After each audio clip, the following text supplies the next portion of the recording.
감사 찬송의 위력, 감사 찬송의 파워 뭐 이런 게 되겠지요. 여러분, 감사는 모든 것을 가진 사람이 하는 게 아닙니다. 감사는 은혜를 받은 사람만이 할 수 있는 게 감사합니다. 다 주어졌다고, 다 누리고 있다고 감사하는 건 아닙니다. 우리가 지난주에 10명의 문둥병자 중에 한 사람만 감사했다는 말씀을 드렸습니다. 당연한 듯 하지만 당연하지 않은 것이 감사합니다. 또 잘되고 성공할 때 하는 감사보다는 인생의 밑바닥을 칠 때 하는 감사가 더 진실할 때가 많습니다. 우리는 뭐가 잘되고 성공하고 뭐 이룰 때 감사하는 것보다는 인생의 밑바닥을 치고 참 어려운 역경을 지내면서 드리는 감사가 진정한 감사라고 생각을 합니다. 우리는 예수를 믿으면 다 잘 된다고 생각을 합니다. 소위 만사형통의 신앙을 다들 갖고 있는데, 그럼 반대로 성경은 환난과 고난을 많이 얘기합니다. 만사형통이라는 게 다 잘 된다는 뜻이 아니고요, 어떤 상황이든지 주님이 나와 함께 하시면 만사형통이라는 뜻입니다. 개념이 달라요. 근데 우리는 그걸 세상적 개념으로 이해하기 때문에 문제가 되는 겁니다. 오늘 본문도 감사할 수 없는 상황에서 감사의 찬송을 부르는 이야기가 나옵니다. 이 말씀을 함께 나누며 오늘 우리의 감사의 모습은 어떠한지, 감사 찬송의 능력과 위력은 어떤 것인지 은혜를 함께 나눠보고자 합니다. 여러 가지 상황이 감사가 찬양을 하기 어려운 상황으로 점점 경제적인 거나 문화적인 거나 한국 사회가 어려워지고 있습니다. 그럴 때 우리는 어떻게, 왜 감사 찬송을 올려드릴 수 있어야 되는지 말씀을 함께 나눠보고자 합니다. 첫째로, 감사 찬송은 고난을 극복하게 해주는 힘이 있습니다. 감사와 찬양은 고난을 극복하게 하는 능력이 된다는 말씀입니다. 자, 오늘 본문은 지금 16장 1절 이하를 보면 하나님이 사도 바울을 빌립보 지역으로 인도해 내십니다. 자기가 빌립보로 간 게 아니에요. 성령이 빌립보로 가라고 명령해서 빌립보로 갑니다. 가서 루디아를 만나죠. 비단장서 루디아를 만나서 거기 정착을 합니다. 아, 여기 하나님의 역사가 있구나. 그리고 빌립보 지역에 복음을 전하기 시작합니다. 그런데 루디아를 만나서 거기서 복음 전하고 시작하는 그때 그 지역에 귀신 들린 여종이 하나 있었어요. 귀신 들려서 귀신의 힘으로 점을 보는데 잘 봐요. 귀신같이 점을 잘 봅니다. 귀신 들렸으니까. 그런 그 귀신 들린 여자 때문에, 여종 때문에 주인이 경제적으로 상당히 윤택하게 됐어요. 여종을 통하여 소위 점괘를 맞고 돈을 받으니까 상당히 종 하나 때문에 주인이 잘 살게 됐다는 말씀이에요. 그런데 그 귀신 들린 여종이 바울과 신라를 보면서 얘기하는 겁니다. 너희들 믿는 하시는 하나님이다, 하나님이다, 구원자이다 막 얘기하는 거예요. 아니, 귀신도 하나님을 알아보요. 귀신도 주의 종을 알아봅니다. 사도 바울이 고민하게 돼요. 분명히 저 여종을 통하여 주인이 경제적으로 참 도움을 받고 있으면 귀신을 내쫓지만 반드시 문제가 생길 텐데 고민하고 있어요. 근데 자꾸 쫓아다니면서 당신이 하나님의 종입니다, 하나님 종입니다 그러니까 너무너무 괴로워서 귀신을 내쫓아버립니다. 여기까지는 얼마나 좋은 일이에요. 나이가 몇 살인지 어떤 상황인지 성경은 나와 있지 않아요. 그러네, 일평생 귀신의 종으로 했던 사람이 귀신에게 귀신이 나갔으니 얼마나 감사한 일이에요. 또 주인의 입장에서도 인격적으로 보면 너무 고마운 일이잖아요. 근데 주인은 그렇게 생각하지 않습니다. 내 돈 뿌릴 수단이 없어졌다고 생각하는 거예요. 그래서 관원들 앞에 와가지고 모함을 합니다. 내 여종의 귀신을 내쫓았다는 얘기는 안 하고요. 좋은 일이니까 얘기 안 하고 이 사람들이 이 동네에 와가지고 로마 문화에 반하는 얘기를 자꾸 한다. 우리도 받아들이지 못할 얘기 자꾸 한다. 우리를, 이 지역을 지금 혼란스럽게 한다. 모함을 하는 거예요. 선동을 합니다. 사람들이 그 말을 다 믿어요. 그래서 무슨 재판도 없이 그냥 잡아다가 감옥에 넣어놓은 거예요. 그게 사도 바울과 실라가 감옥에 갇힌 거예요. 갇히기만 했나요? 선동하는 사람들에게 체포돼가지고 매도 시컬 맞았어요. 오늘 성경 그렇게 나와 있지요. 매를 심히 맞고 그리고 감옥에 갇혔어요. 여러분, 하나님의 성령의 인도함을 따라갔어요. 주님의 능력이 있어서 주의 능력으로 귀신을 내쫓았어요. 그런데도 고난과 환난이 있어요. 우리는 예수를 잘 믿고 아주 주님의 말씀을 따르면 그냥 대로가 열리는 축복만 생각하죠. 그렇지 않아요. 여러분, 사도 바울이 자기 뜻대로 간 게 아니에요. 성령 인도함에 따라 빌립보로 갔어요. 성령 인도함을 따라 괴롭지만 귀신을 내쫓았어요. 근데도 불구하고 모함과 그런데도 불구하고 어려움을 당하고 있어요. 만약에 우리가 주님의 주의 일을 열심히 하다가 또한 하나님의 말씀을 따라 살다가 환난을 당하고 어려움을 당했다 그러면 아마 상당히 시험 당했을 거예요. 이 하나님 뭡니까 도대체? 나 하나님 뜻대로 살았는데 주의 일을 감당하고 살았는데 이게 뭡니까? 라고 불평과 원망할 수밖에 없을 거예요. 그런데 바울과 실라는 그 반대로 나가요.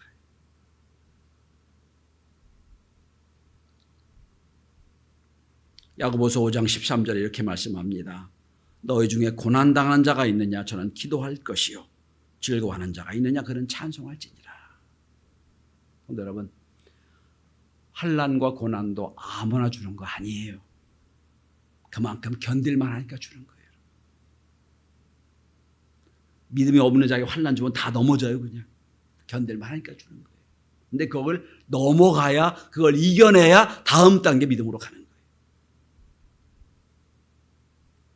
오늘 바울과 실라는 불평에 대할 상황에서, 원망에 대할 상황에서 오히려 그는 거꾸로 찬양과 감사를 드리고 있어요.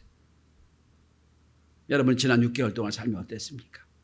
난 말씀대로 살려고 애를 썼는데, 난 열심히 주일로 나왔고, 난 열심히 교사도 수고했고 속장으로 수고했고 애를 썼는데 할마다 어려움이 있어요. 이게 웬일입니까? 하나님 살아있습니까 죽었습니까? 라고 하지 말고 하나님, 이 어려움을 통하여 무슨 은혜 주시라 하십니까? 이 환난을 통하여 무슨 어떤 깨달음을 주십니까? 찬양하며 감사하며 그 다음 단계 믿음을 갖는 복된 종들이 다 될 수 있길 바랍니다. 둘째로, 감사 찬송은 기적을 일으킵니다. 자, 아무 이유 없이 귀신을 내쫓았다는 참 좋은 그런 행위함에도 불구하고 모함과 선동을 당해 감옥에 갇혔어요. 그리고 매도 맞았어요. 여러분, 26절을 보시기 바랍니다. 전 이 구절 읽을 때마다 감성적으로 읽게 됩니다. 한밤중에 란 단어. 한밤중에. 여러분, 밤이면 더 아파요. 밤이면 고생을 더 합니다. 낮에는 괜찮다가 밤만 되면 왜 이렇게 아픈지 몰라요. 밤만 되면 힘들어요. 한밤중에 이유 없이 매를 맞았어. 시큰 매를 맞고 어떤 항변도 없이 그냥 쫓겨가서 감옥에 있어요. 얼마나 힘들겠어요, 여러분. 근데 성경은 이렇게 말합니다. 한밤중에 바울과 실라가 기도하고. 자, 여기 생각합니다. 무슨 기도를 했을까? 바울과 실라가. 하나님, 빨리 구원해 주세요라고 기도했을까? 하나님, 빨리 이 상황에서 빨리 우리 해결해 달라고 기도했을까? 그런데 뒤에 결론은 그 기도가 아니었어요. 기도하고 하나님을 뭐 했다고요? 찬송하며.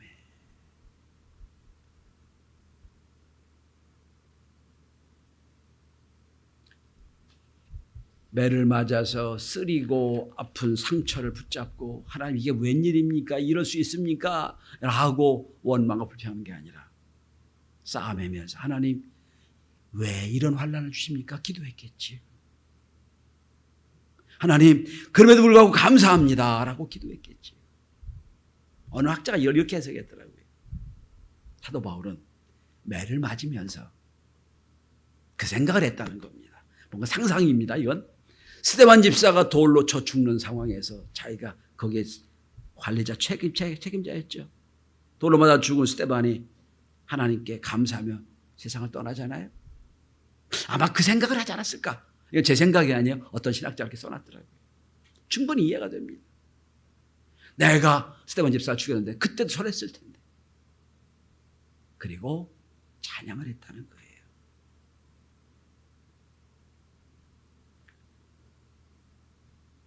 마태복음 5장 12절에 말씀합니다. 기뻐하고 즐거워하라. 하늘에서 너희 상이 큼이라. 너희 전에 있던 선지자들을 이렇게 핍박하였느니라.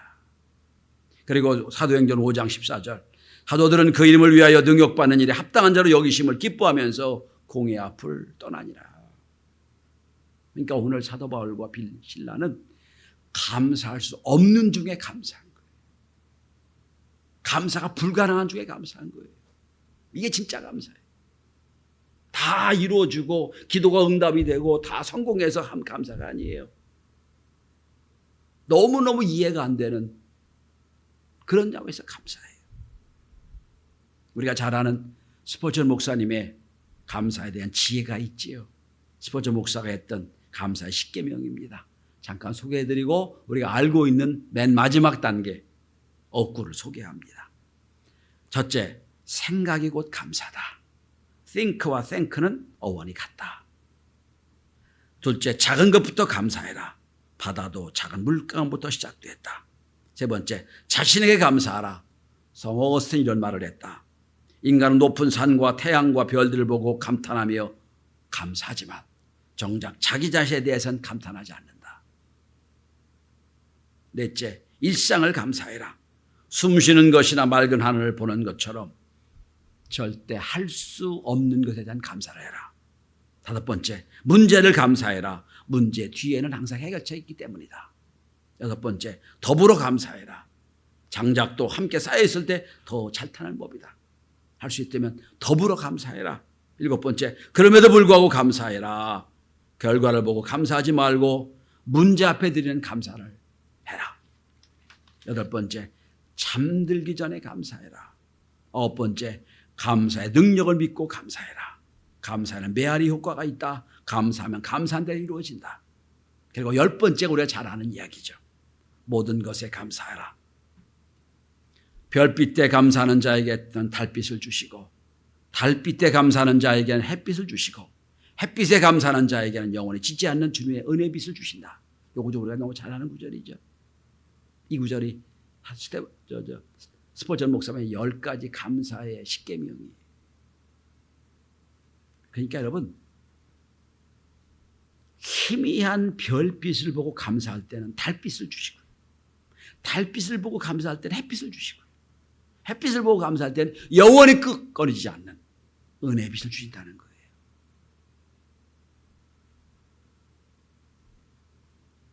한 주간 동안 지난주도 이번주도 감사의 설교잖아요.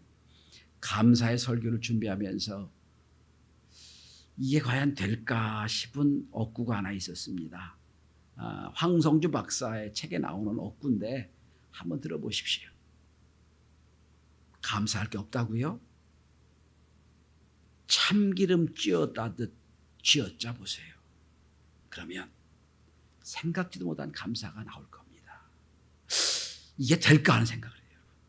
여러분 기름틀 아시죠? 거기다 참기름을 짜려면 여러분 얼마나 쥐어짜는지 몰라요. 감사할 게 없다고? 한번 내 인생을 놓고 한번 짜보라는 거예요. 무슨 뜻입니까? 아주 세밀한 아주 작은 것부터 감사할 수 있다는 거예요. 내 삶을 변화시키는 감사의 기적이라는 책이 있습니다. 황성주 박사가 쓴 오래전에 쓴 책입니다. 이 책에서 나오고 이게 이제 이 책에서 나왔고 인터넷 보면 이 이야기가 참 많이 떠돌아다닙니다. 그 책에 나오는 실화입니다. 미국 보스턴에 사는 한인 2세주 여자 딸이 한인 2세의 딸이 삼성전자의 지사장의 딸이라고 나와 있습니다. 미국 전국 학생 토론대회에서 1등을 했다고 합니다. 얼마나 쟁쟁한 토론대회냐면 여기 1등 했더니 아이비리그 대학에서 다 4년 후울 장학금을 주겠다고 다 지원을 하라고 요청이 왔다는 정도입니다. 결국 이 친구는 하버드 대학에 들어갔는데 결론적으로 말하면 그런데 사람들이 다 물을 거 아니에요. 어떻게 영어도 잘 못하는 아이를 어떻게 저렇게 소위 그 토론대회에서 1등을 만들었냐? 비결이 뭐냐 물었을 거 아니에요. 그랬더니 그 어머니가 그렇게 말했답니다. 5살 때부터 하루 5가지씩 감사의 일기를 써라 그랬대요. 여러분, 매일 똑같은 거 말고 매일 다른 거 5가지 쉽지 않아요, 여러분. 매일 5가지 똑같은 거 쓰지 않고 다른 5가지를 감사하는 건 절대로 쉬운 거 아니에요. 그러니까 아이가 어릴 때부터 여러분, 일상을 매일 똑같은 일상을 살면서 거기서 감사를 찾아내려면 얼마나 관찰력이 있어야 되겠어요. 그러니까 그렇게 훈련을 받다 보니 관찰력이 생기고요. 집중력도 생기고요. 논리력도 생기고요. 어휘력도 생기고요. 결국 이것이 19살 때 이 모든 과정을 통하여 아무도 따라올 수 없는 토론대회 1등을 했다는 거예요. 전 이 생각을 해봤어요.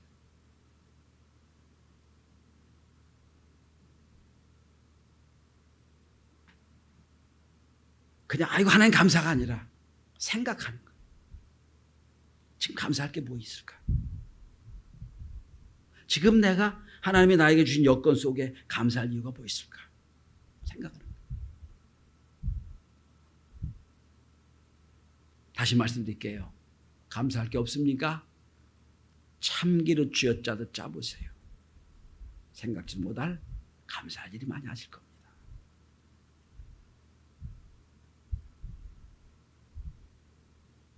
황소주 박사는 책에서 이런 말을 합니다. 그대로 읽어드리겠습니다. 감사란 짧은 그 말 한마디 덕분에 행복해진 사람들이 더 많아 감사할 일을 더 많이 하게 될 거나 이 말버릇처럼 표현할 더 많이 감사하다고 말하게 될 것이다. 자연스럽게 우울감이 줄어들면서 잠도 잘 자게 되고 스트레스 상황에서 빨리 탈출하고 면역력도 높아지게 될 거고 성인병도 덜 걸게 될 것이다. 황성주 박사는 여러분 원래 의사입니다. 우린 이롬 생식으로 유명한 사람이지만 암 전문병원의 원장이기도 해요. 그런 말을 합니다. 감사란 감정은 엔돌핀을 분비한다. 말기암 환자의 고통 완화를 위해 사용하는 모르핀보다 더 막강한 항진통 기능이 있어 뇌가 제조하는 마약이라고 불릴 정도로 우리는 감사의 능력을 받는다. 여러분, 오늘 사도 바울과 신라가 매를 맞고 죄를 감당하는 중에 거기서 감사 찬송을 했어요. 여러분, 우리가 지난 6개월 동안 아무리 극한 상황이라 할지라도 스데반과 사도 바울과 신라처럼 어려움을 당하지 않았을 거예요. 감사할 게 없다고요? 참기름 짜듯 한번 생각해 보세요. 생각을 쥐어 짜보세요. 그러면 아마 생각지 못한 감사가 많이 나올 겁니다. 제가 지난주에 그런 말씀 드린 적이 있잖아요. 여러분들이 교회 와서 예배드린 거 이것만으로도 감사할 이유가 충분합니다. 그랬더니 지난주에 여러분들이 저한테 고백했다. 목사님 맞아요. 아프면 못 나오고요. 일 때문에 못 나오고요. 무슨 일 때문에 못 나오잖아요. 나와 앉아 있는 게 감사합니다. 이게 현재적인 감사예요. 저는 지난 2주일 동안 감사를 생각하고 2주간 동안 감사를 고백하며 생각을 했어요. 아이고 하나님 감사합니다. 뭐가 감사하냐? 여러분, 우리 교회를 위하여 인천에서부터 하남에서부터 여러 군데서 오잖아요. 아니 우리 교회가 뭐라고 내가 뭐 얼마나 잘한다고 여기까지 올까? 그리고 여러분 우리가 중보기도 올리면 여러분 얼마나 깊이 기도하는지 몰라요. 아이고 하나님 기도할 수 있음을 감사하고 함께 모여 주의를 감당했음을 감사합니다. 생각해 보니까 여러분 걸음걸음마다 감사하더라고요. 감사의 은혜가 있길 바랍니다. 세 번째입니다. 결국 감사 찬송은 문제 해결하는 게 아니고 더 넘어서서 구원의 열매를 가져옵니다.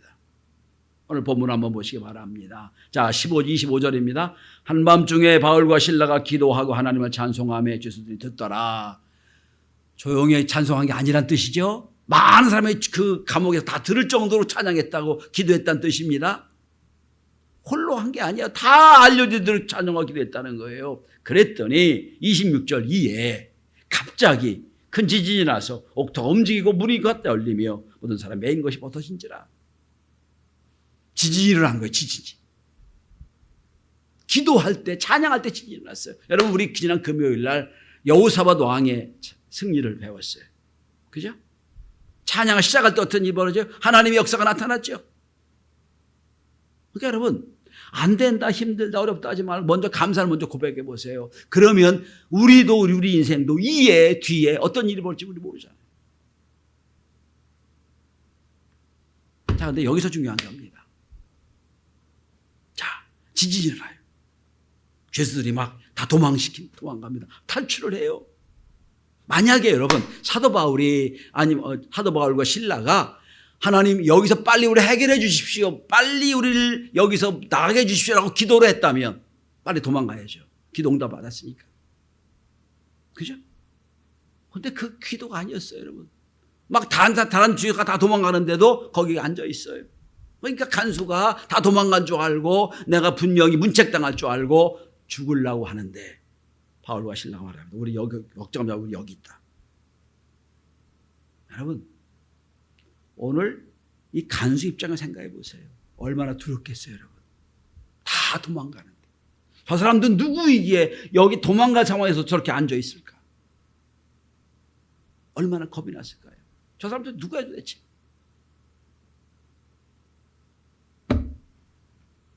자, 바울과 실라가 무슨 기도했을까요? 하나님, 우리가 귀신을 내쫓아놓고 그리고 말도 안 되는 이유로 지금 선동을 당하고 모함을 당해 여기 감옥에 갇혀서 매도 맞고 있는데 하나님 왜 우리를 여기 보내셨습니까? 주의 뜻이 무엇입니까? 라고 기도했을 거 아니에요.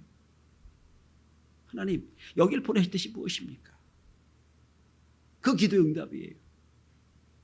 빨리 여기서 해결해 주려고 문제 해결해 달라고 한 기도가 아니라 하나님 왜 여길 나 보내셨고 왜 이런 어려움을 당하게 하십니까? 라고 기도했단 말이에요. 그랬더니 간수장이 와서 얘기했잖아요.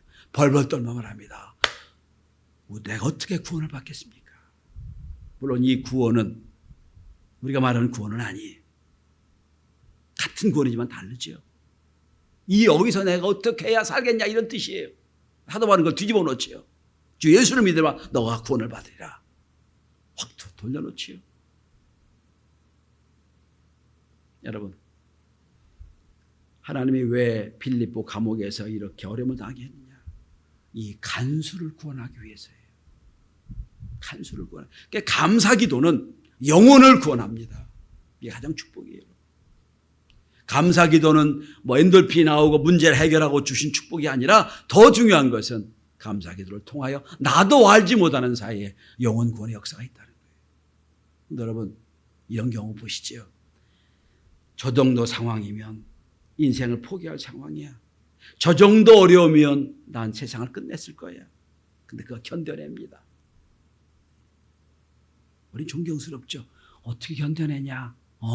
나 예수 믿어. 이 한마디가 어려움을 당한 사람의 힘이 되는 거예요. 저 정도 인생이면 끝날 것 같아. 근데 살아나. 너를 살게 한 게 뭐냐? 나 늘 감사하고 있어. 이 감사 찬송이에요. 저는 여러분 감사하면 잘 된다. 찬송하면 역사가 나타난다. 그렇게 단순한 말씀 드리고 싶지 않아요. 오늘 사도 바울과 실라는 주님의 일을 감당하는 중에도 환난을 당했어요. 이유도 없이 모약과 여러분 여러 가지 어려움을 당해요.